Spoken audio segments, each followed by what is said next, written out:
When I was a little girl, I was fortunate enough to have a father who would tell me these incredible bedtime stories. I loved these stories. I would beg him to tell me my favorite story every night.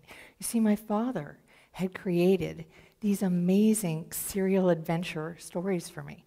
Now, this story had an unusual hero. His name was the pink bumblebee. He got his name because on the very first night of adventure number 1, this poor little bee had the misfortune of falling into a can of pink paint that was left outside a front door of a house that he happened to be flying by.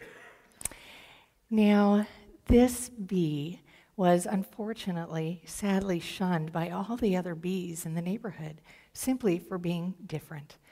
And so, from that night forward, I learned what it meant to be brave, curious, and compassionate in a world made up of differences. That bee went on a new adventure every night. He went all over his neighborhood. He even went all over the world. One night, he ended up on a plane to China. That little bee taught me that it is not in our similarities, but rather in our differences where our compassionate nature is to be found. Because it's through compassion that we can blur the lines of difference and start to feel similar again. My father made up that bedtime story for a little girl who felt very different. And my father wanted to teach that little girl, me, that it was important to celebrate our differences, and not only to embrace our own differences, but to also embrace the differences of others, to really try to be respectful and understanding of others' differences. Now, that's not always so easy, is it, to be respectful and understanding of others' differences? So, when you think of compassion, what images come to your mind? Aside from a pink bumblebee, of course. For many of us, it is the benevolent faces of these modern-day icons of compassion. But we know that compassion is not just for gurus, icons, heroes, champions, is it? How many of you consider yourself to be compassionate? All of you, right? We all are born with compassionate hearts. And when we are surrounded by people that we care about and people who we think are truly in need, it's so easy for most of us to be compassionate, right? But how about those times when we are angry, resentful, scared, hurt? Where's our compassion then? For most of us, that's when our compassion flies right out the window, right? I will argue that these are the times that we need our compassion the most. And that's what I'd like to talk with you about today. How to be compassionate during these times when compassion may be the farthest thing from our mind. Because you see, these small moments of compassion, they add up. They are what help us heal our world. Those kind words that you say every day, those kind thoughts that you think every day, they're far more important than you may even realize. So, how do we move from anger to compassion? Because, anger, it's a valid emotion. When we feel it, we need to feel it, sit with it, learn from it, right? But then we need to figure out a way how to take a deep breath and then let it go and move on from it. How do we do that? Well, just like the pink bumblebee, it's the stories that we tell ourselves that make a difference. Think about it. When we get mad, what do? We tell ourselves a story. We should be mad. We have a right to be mad. And maybe we do, but what we forget is by doing that, we hold on to the mad. And so if we can allow ourselves to change our story, then we can allow ourselves to step out of the anger and into compassion. So I'm a psychologist, and on more than one occasion, I've had a hurt or angry patient in my office telling me about how their husband or wife just doesn't care about them or their family. In fact, recently, I had a married woman, mother of 3, in my office, and she came to me and she just had anger and hurt in her voice, in her eyes, in her heart. She said to me, "My husband just doesn't care about us." I gently encouraged her to question whether that was really true or whether perhaps he just expressed caring in a different way than she did. I asked her to compassionately consider that perhaps her husband had a valid viewpoint simply because it was his viewpoint. I didn't ask her to agree with, understand, or even accept his way of doing things. I just asked her to accept that he had another viewpoint. So several sessions later, she's in my office and she tells me a story about being in a car with her husband and her daughter. And apparently her husband was in a really bad mood and her daughter was getting very annoyed with him. And so she turned to her daughter and said, "Honey, don't worry about it. It's just Dad's thing. He's allowed to have his opinion." She said by the time they got home, they were laughing. She said that her husband told her how thankful he was that she'd been responding to him so differently since coming to therapy. She told me he said he wanted to buy me flowers for it. So you see, this story, it allowed for compassion. And because it allowed for compassion, it allowed for a happier ending, didn't it? Once we recognize that the other human being that we're interacting with has a valid opinion, just because it's their opinion, no matter how different it is than ours, what we do is we take a step towards widening our perspective. And when we widen our perspective and allow for an alternative viewpoint, what happens is we end up stepping out of struggle and into connection. It's kind of like opening up the window all the way to see the beautiful, full, unobstructed view. And this doesn't just apply to one-on-one communication. This applies to communities as well. So communities, they come in all shapes and sizes, don't they? In this beautiful little burg of Fountain Hills, we have a vibrant suburban community. And this community is enveloped by the larger Arizona community, which is enveloped by the larger American community, the world, and even the World Wide Web. Our communities have grown exponentially in size. And while this can absolutely bring good things, it can bring problems too, can't it? What happens is our world has gotten so large that it's bigger than our brains can handle sometimes. We get overwhelmed by information overload, which can dangerously erode our ability to be compassionate. I think it's fair to say we're living in a giant fishbowl these days, don't you think? By posting our lives online, we open our lives up for a broader than ever view of our lives that people can comment on.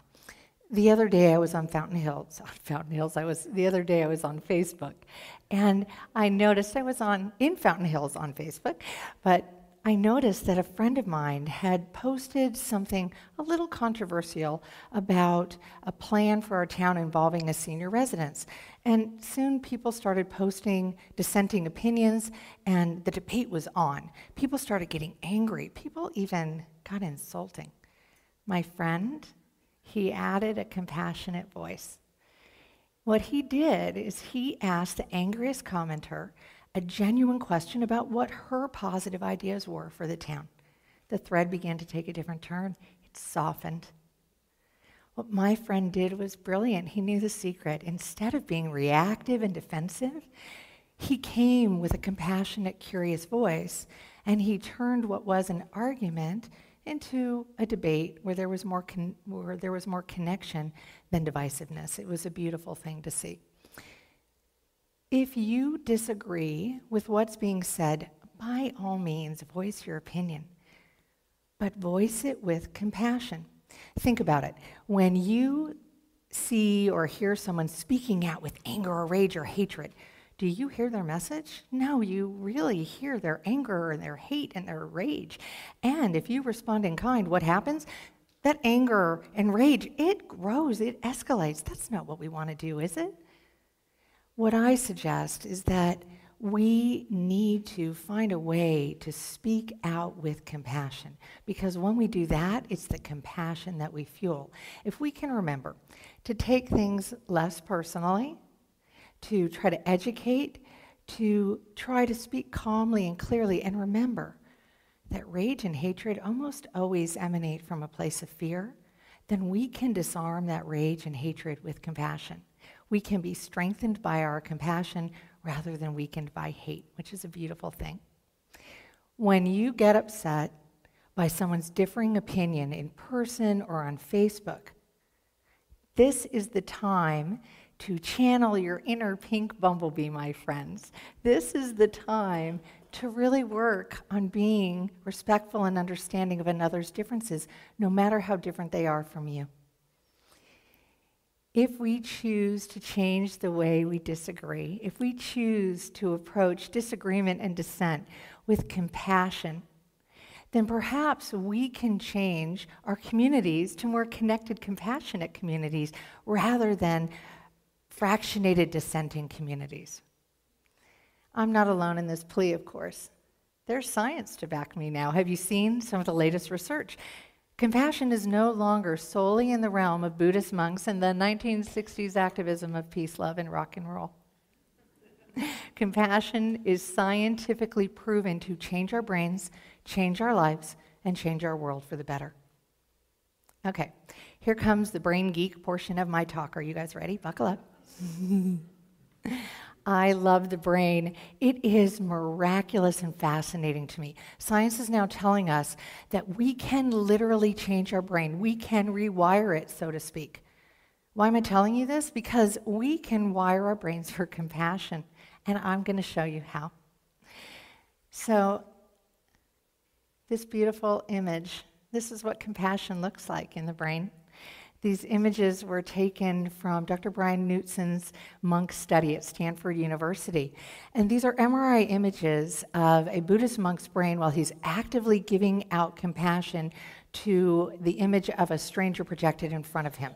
The part of his brain that is responsible for happiness when we're anticipating a positive event, the nucleus accumbens, it's all lit up. This is part of a larger research effort to scientifically understand compassion and help foster it for a greater good. We know now that compassion can be learned. In a recent study, some of you may have seen this, in a recent study conducted at Massachusetts General Hospital by Harvard researchers, people were asked to meditate for just under 30 minutes a day. That was just enough time to cause changes in people's brains in the areas that were responsible for compassion. That's amazing. So basically, recent science suggests that meditation's most profound effect may simply not be in helping us manage our stress, but also what science is telling us is that meditation seems to fundamentally change how we interact with one another. And the good news is, we don't have to go to a monastery or sit for hours in contemplation to do it. So today I share with you the compassion meditation. It's comprised of 4 simple ancient sentences. And this is the meditation that when the research is conducted on compassion and meditation, this is the meditation that tends to be used. Are you ready? We start with ourselves. May I be filled with loving kindness. May I be healthy and well. May I be peaceful and at ease. And may I be happy. And then we call to mind the image of people that we love and care about, and even people that we're having some difficulty with. And we say to them, whoops. And we say to them, may you be filled with loving kindness. And then we move on to the whole world, everyone, everywhere, you and me included. And we say, may we all be filled with loving kindness. And then when we're done, we allow ourselves to sit with these beautiful feelings of loving kindness and compassion that we've cultivated and created. And we imagine that as we move into the rest of our day, we can approach all of the rest of our interactions with these beautiful feelings of compassion and loving kindness. Now, these words are simple, but the effects of the meditation are so powerful. The science shows us that it will literally change you. If you practice this daily, you will notice changes. It's kind of like going to the compassion gym, and all you have to do is go Google compassion meditation and find one that suits you the best. And if you practice it every day, I will tell you, you will absolutely notice changes. You'll feel more connected, and you will be less reactive. And when you are reactive, you'll notice it more readily, and you'll be able to turn it around. Here's the other cool thing. It will actually even help improve your health, believe it or not. Are you curious now to give it a try? You see, compassion, like all of our emotions, it's contagious. It spreads. It goes viral. Your compassion ignites compassion in other people. In fact, Dr. Dan Siegel tells us that just like when we focus on compassion, our brains change. When we interact compassionately with one another, we have the ability to cause changes in another's brain. Whoa, that's pretty cool. It's called interpersonal neurobiology. Seriously, it is. Is that so cool? So how do you use this invaluable tool that each of you is carrying around in your heart? How do you do that? You decide to. You simply choose to be compassionate. You remain aware that compassion is always a choice available to you. Now, you may not always choose it, of course, but you remain aware that it is a choice that is always available to you. So, these are the hands of my son and mine. And recently, we went on a college tour. Yes, it's that time. And I'm not proud to tell you, I started our trip by losing my temper. You see, we had been waiting and waiting and waiting for our lost luggage. And, at the beginning, it was good. I was not going to lose my temper. I was keeping my cool. It was great. But, by the time that third plane arrived that did not have our bags, I was not so cool anymore.